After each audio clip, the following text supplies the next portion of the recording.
The number of pair of integers x and y, integers मतलब positive and negative. इन statements को बहुत ध्यान से पढ़िए, we have to consider negative and positive both.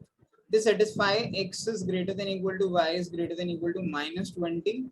x जो y से बड़ा या बराबर हो सकता है, y नहीं होगा x से बड़ा, है ना, एंड मिनिमम वैल्यू इनकी -20 हो सकती है। इस इक्वेशन को सेटिस्फाई करें।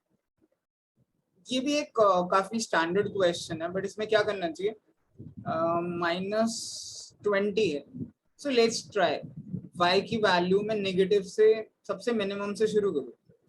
अगर मैं y की वैल्यू -20 डालूंगा, सपोज करिए, मैं यहाँ पे x और y का टेबल भी बना देता हूँ so that you can understand कि क्या क्या वैल्यू सेटिस्फाई करें। सी, अगर मैं यहाँ पे 5 into -20 करूँ is equal to 99 2x plus, तो ये सब लिखने की जरूरत नहीं, बट आप ध्यान से देखिए, ये होगा 100 माइनस का, और जब ये राइट हैंड साइड जाएगा तो 2x is equal to 99 plus 100 यानी 199 होगा। तो जो x आएगा वो 199/2 होगा, जो कि एक डेसिमल मतलब एक रैशनल नंबर होगा, which will not be N integer. Integer नहीं होगा, राइट, डेसिमल में आएगा। तो वो मुझे चाहिए नहीं, बिकॉज x और y की वैल्यू जो है वो इंटीजर होनी चाहिए। तो इसका मतलब है y इज इक्वल टू -20 जो है वो सेटिस्फाई नहीं करेगा इस इक्वेशन को। क्या सेटिस्फाई करेगा, -20 नहीं करेगा। तो अब मैं धीरे धीरे इस वैल्यू को कम करता जाऊंगा। नेक्स्ट वैल्यू में ट्राई करूंगा कि -19 इज इक्वल टू 99 करूँ 2x प्लस, तो ये 95 हो जाएगा। जब ये राइट हैंड साइड में जाएगा तो मैं इसे राइट हैंड साइड में ले जाऊं तो ये हो जाएगा 2x इज इक्वल टू 99 प्लस 95 which will be 194, तो x will be 97। तो x की वैल्यू 97 और y की वैल्यू -19। ये पहला पेयर है जो इसे सेटिस्फाई करेगा इस इक्वेशन को। कौन सी को, 2x plus 5y is equal to 99। हालांकि ये सब आप बिना लिखे मेंटली कर सकते हो, आपको पेपर में करना भी वैसे चाहिए। अब होगा क्या इस इक्वेशन में, आप ध्यान से देखिए, जो x की वैल्यू है ना, वो अगर आप 5 बढ़ाओगे तो y की वैल्यू आपको 2 माइनस करनी पड़ेगी।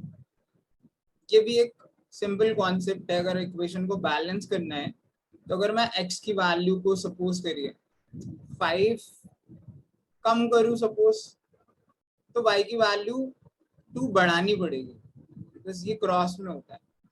तो आप ध्यान से देखिए कि अगर मैं, तो जो अगला पेयर होगा ना वो ऐसे होगा, सॉरी -5 इसमें से करूंगा +2 इसमें से, तो अगला पेयर होगा 97 - 5 विच इज 92, और y की वैल्यू -17।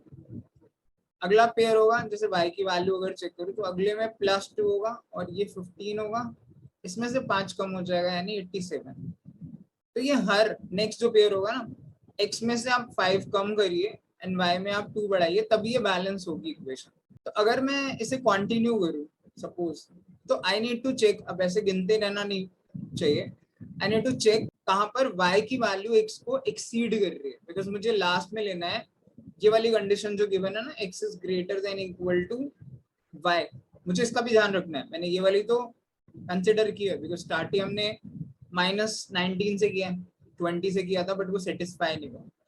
तो बस ये और देखना है कि ये कब x ग्रेटर देन y की जो बाउंड्री कंडीशन है वो कब आएगी। तो अगर मैं ध्यान से देखूं तो लेट्स ट्राई, बिकॉज ये हर ऑड नंबर जो है y को सेटिस्फाई करेगा। तो अगर मैं चेक करूं तो इट विल बी लाइक बीच में 0 आएगा, मतलब ये -13 वगैरह वगैरह करके, फिर 1 0, हालांकि इसको सेटिस्फाई नहीं करेगा, -1 तक ही सेटिस्फाई करेगा, फिर 1 से 1 3 5 7, सो लेट मी ट्राई 15, इसका -15 है, तो मैं अगर वैसे ही मेंटली ट्राई करूँ 15 5 75, अब 75 में से माइनस करेंगे तो 24, राइट, 24 का आधा होता है 12, तो 12 15, ऑब्वियसली ये कंडीशन जो है ये वायलेट कर रही है हमारी ओरिजिनल कंडीशन को। In our case x should be greater than equal to y, और यहाँ पे ये x है ये y है, तो ये उल्टा हो गया, y बड़ा हो गया, तो यानी ये 13 तक ही जाएगा। अगर मैं 13 डालूंगा ना y की वैल्यू, तो 13 5 65 होगा, 65 पे x की वैल्यू आएगी 17, यस। तो ये वैल्यू सेटिस्फाई करेंगे। तो इसमें आप पेयर अगर गिनोगे तो मैं सिर्फ y के पेयर गिन लेता हूँ। -1 से -19 तक 10 पेयर ये है, ठीक है। एंड 1 से 13 तक 7 पेयर ये है। तो 10 + 7 यानी 17 ऐसी वैल्यूज होंगी, ऐसे इंटीजर पेयर्स होंगे x y के जो इस इक्वेशन को सेटिस्फाई करेंगे। ये क्वेश्चन भी काफी इजी ही है, थोड़ा सा टाइम कंज्यूमिंग हो सकता है, आप इसलिए इसे इजी टू मीडियम बोल सकते हो।